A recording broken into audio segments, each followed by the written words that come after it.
Dan jika aku menunjuk seseorang sebagai penggantiku, maka seseorang pun telah melakukan hal ini dan orang ini lebih baik daripada aku.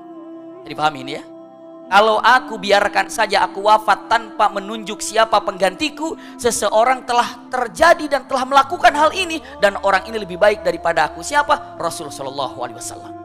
Saat Rasulullah wafat, menunjuk seseorang untuk penggantinya apa tidak? Tidak. Saat Rasulullah wafat, menunjukkah siapa harus penggantinya? Tidak. Musyawarah, akhirnya Abu Bakar. Jika aku meninggalkan tanpa harus menunjuk siapa penggantiku, seseorang telah melakukan hal itu dan orang itu lebih baik daripada aku. Maksudnya Rasulullah. Dan jika aku tunjuk seseorang sebagai penggantiku, punten, maka seseorang telah melakukan hal ini dan orang ini lebih baik daripada aku. Siapa? Abu Bakar. Kita lanjutkan. Begitu selesai pulang, apakah Umar bin Khattab datang? Assalamualaikum ya Rasulullah. Ya, punten kan perang gak jadi ya, setengahnya balikin. Enggak, langsung lillahi ta'ala. Ambil. Masya Allah, itu kata-kata yang luar biasa. Ambil, silakan. Ya Allah, ini kata-kata yang indah dipegang oleh Utsman bin Affan. Nah, ini salah satu contoh bagaimana Utsman bin Affan ketika berpikir tentang akhirat, gak ada yang namanya ragu-ragu untuk melakukan hal terindah. Kita lanjutkan. Setelah Umar bin Khattab wafat yang kemarin kita sampaikan di pertemuannya, wafatlah Umar bin Khattab. Tapi punten, begitu Umar bin Khattab wafat, apa yang terjadi? Usikum wa iyaya nafsi bitaqwallah. Setelah ditaan atau ditusuk oleh siapa? Masih ingat namanya? Abu Lulu'ah Al-Majusi yang menusuknya. Punten, saat itu Utsman bin Affan dan para sahabat semuanya berkumpul. Dan para sahabat mengatakan kata-katanya apa? Kata istakhlif ya Amirul Mukminin. Tolong tunjuk siapa pengganti wahai Amirul Mukminin. Tolong tunjuk siapa pengganti Anda. Siapa pengganti Anda? Lalu apa kata Umar bin Khattab dengan mengatakan kata-kata indah? Subhanallah. In astakhlifu qad istakhlafa man kana khairum min. Wa in atruku qad taraka man kana khairum min. Kalau aku meninggalkan tanpa menunjuk siapa penggantiku, maka seseorang telah melakukan ini dan orang itu lebih baik daripada aku. Dan jika aku menunjuk seseorang sebagai penggantiku, maka seseorang pun telah melakukan hal ini dan orang ini lebih baik daripada aku. Jadi pahami ini ya. Kalau aku biarkan saja aku wafat tanpa menunjuk siapa penggantiku, seseorang telah terjadi dan telah melakukan hal ini dan orang ini lebih baik daripada aku. Siapa? Rasulullah SAW. Saat Rasulullah wafat, menunjuk seseorang untuk penggantinya apa tidak? Tidak. Saat Rasulullah wafat, menunjukkah siapa harus penggantinya? Tidak. Musyawarah, akhirnya Abu Bakar. Jika aku meninggalkan tanpa harus menunjuk siapa penggantiku, seseorang telah melakukan hal itu dan orang itu lebih baik daripada aku. Maksudnya Rasulullah. Dan jika aku tunjuk seseorang sebagai penggantiku, punten, maka seseorang telah melakukan hal ini dan orang ini lebih baik daripada aku. Siapa? Abu Bakar. Yang menjadikan Umar bin Khattab sebagai pengganti Abu Bakar siapa? Abu Bakar. Abu Bakar yang mengatakan, Umar, kau yang akan menggantikan aku. Maka apa kata Utsman bin Affan? Kata Umar bin Khattab mengatakan, ya, Umar bin Khattab mengatakan, aku tidak akan menunjuk siapa yang akan menggantiku, tapi aku akan berikan 6 orang, silahkan musyawarah di antara 6 ini.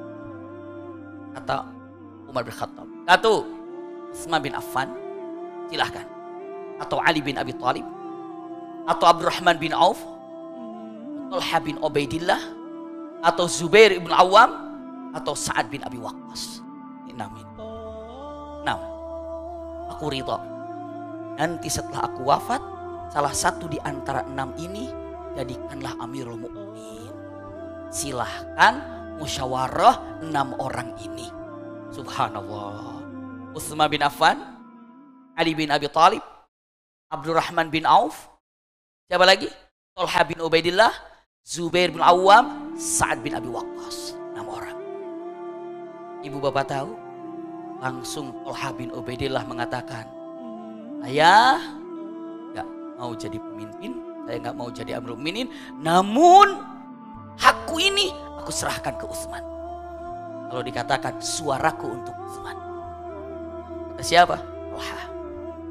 Zubair katakan, aku pun tidak mau. Aku tidak mau jadi Amirul Mukminin. Kenapa? Karena ada lebih berhak daripada aku. Aku serahkan suaraku kepada Ali. Subhanallah. Diserahkan kepada siapa? Ali. Sa'ad bin Abi Waqqas. Saya pun tidak jadi Amirul Mukminin dan saya tidak layak. Suaraku saya serahkan kepada Abdurrahman bin Auf. Nah, sekarang tinggal berapa tuh? 3. Siapa? Utsman bin Affan, Ali bin Abi Thalib, Abdurrahman bin Auf. Berarti sekarang keputusan ada di siapa? Ada di 3 ini. Lalu Abdurrahman mengatakan, saya tidak mau. Nah, suaranya buat siapa?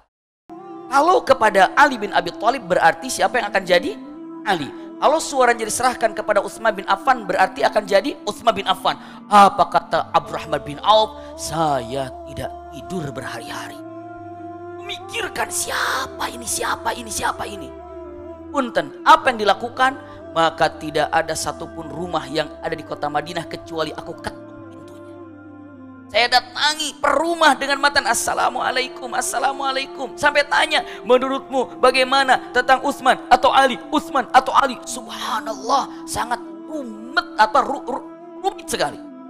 Mana yang akan diambil? Utsman apa Ali? Utsman apa Ali? Radhiyallahu anhuma jami'an. Subhanallah. Akhirnya hampir 3 hari, beberapa riwayat sampai 5 hari nggak bisa tidur Utsman bin Affan, punten Abdurrahman bin Auf kepada siapa? Kepada siapa? Kepada siapa?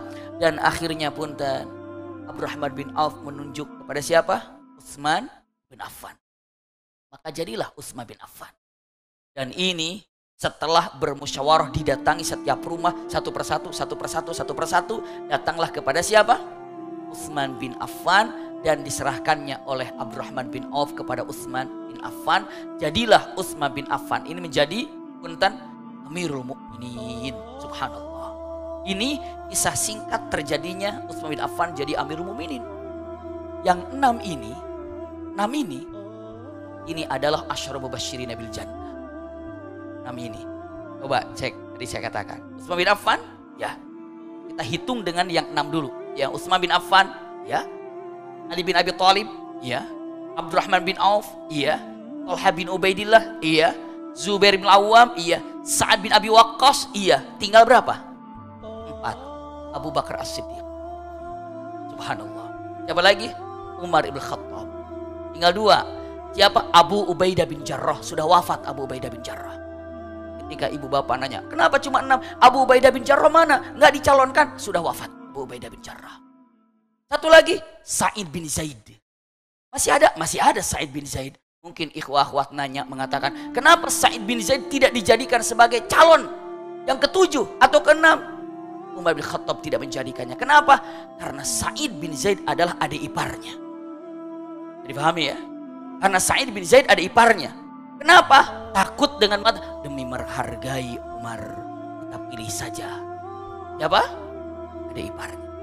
Subhanallah. Bahkan Sa'id bin Zaid bukan hanya kerabat adik ipar, tapi anak pamannya. Maka keluarga nggak boleh ikutan. Subhanallah. Keluarga nggak boleh ikutan. Ini dahsyatnya daripada punten Umar ibn Khattab. Kenapa tidak dimasukkan Sa'id bin Zaid? Jawabannya sudah lengkap dengan mengatakan karena Sa'id bin Zaid ini adalah kerabat daripada Umar ibnul Khattab. Silahkan. Iya. Kalau mau dikembangkan, oh ternyata jika qadarullah nanti ayahanda, bunda misalnya ayahanda menjadi salah seorang jabat atau pimpinan yang ada, punten, lihatlah bagaimana Umar bin Khattab ketika memilih beberapa tempat yang harus dijadikan sebagai pimpinan, kira-kira yang mana dan mana cocok ketika dilihat bagaimana caranya Utsman ataupun Umar bin Khattab. Subhanallah. Kita lanjutkan. Selama menjadi kepemimpinannya, Masya Allah, luar biasa. Indahnya, dahsyatnya, itulah terjadi kepada Utsman bin Affan selama 12 tahun. Selama 12 tahun. Kalau mengatakan, jadi Utsman bin Affan terpilihnya begitu? Iya. Hasilnya demikian? Iya. Tapi apa? Ini sudah masuk dalam keadaan yang indah. Mau Ali dulu, mau Utsman dulu radhiyallahu anhuma jami'an, punten, ini sudah sudah diberi garis indah oleh Rasulullah SAW. alaikum bisunnati wa sunnati khulafaur rasyidin al-mahdiyyin. Jadi kalau ibu bapak berpikir kenapa nggak Ali dulu, kayaknya nggak bagus kejadiannya, kenapa nggak Ali dulu, kok kenapa harus Utsman dulu? Punten, mau Ali dulu, mau Utsman dulu, punten radhiyallahu anhuma, dua-duanya khulafaur rasyidin dan diberikan mandat oleh Rasulullah Shallallahu Alaihi Wasallam, hendaklah kalian mengikuti apa yang dari sunnahku dan sunnah khulafaur rasyidin al-mahdiyyin. Subhanallah.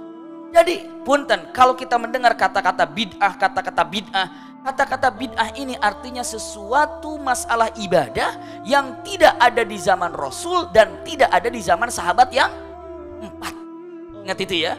Kalau di zaman Abu Bakar, Umar, Utsman, Ali radhiyallahu anhum jami'an ada yang mencontohkannya, ya tidak bid'ah. Kenapa? Karena Rasulullah katakan alaikum bisunnati, kalian ikut daripada sunnahku dan sunnah khulafaur rasyidin al-mahdiyyin.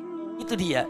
Jadi kalau dikatakan, oh jadi batasan yang namanya kata-kata punten, kata-kata muhdats atau bid'ah, oh berarti batasannya di khulafaur rasyidin, bukan di batasan siapa? Nabi Muhammad Rasulullah Shallallahu Alaihi Wasallam. Ini ada khulafaur rasyidin. Satu itu dalil yang ingin disampaikan. Sampai Rasulullah Shallallahu Alaihi Wasallam mengatakan apa coba? Kata-kata yang indah. Kalau apa? Khilafatun nubuwah salasuna sana. Rasulullah itu. Yang namanya khilafatun nubuwah 30 tahun. Berarti pokoknya yang namanya khilafatun nubuwah itu 30 tahun. Ternyata kalau dijumlah 2 tahun dengan Abu Bakarnya, dengan Umar bin Khattabnya 10 tahun, lalu dengan Utsman bin Affannya 12 tahun, lalu Ali bin Abi Thalibnya dengan 4 tahun setengahnya. Kalau dihitung bahkan masuk ke dalam Hasan 6 bulan, iya punten 4 tahun 6 bulan siapa? Ali bin Abi Thalib, lalu 6 bulan daripada Hasan, itu kalau mau digambarkan berapa itu? 30 tahun. Subhanallah. Jadi kalau dibilang mengatakan kenapa enggak Ali dulu, kenapa harus Utsman dulu, punten qadarullah. Walau bagaimanapun ini adalah ketentuan yang indah, yang jelas satu khulafaur rasyidin masuknya, yang kedua adalah khilafatun nubuwah yang kata Rasulullah 30 tahun. Dan itu berakhir ujung-ujungnya paling tidak di zaman Ali bin Abi Thalib.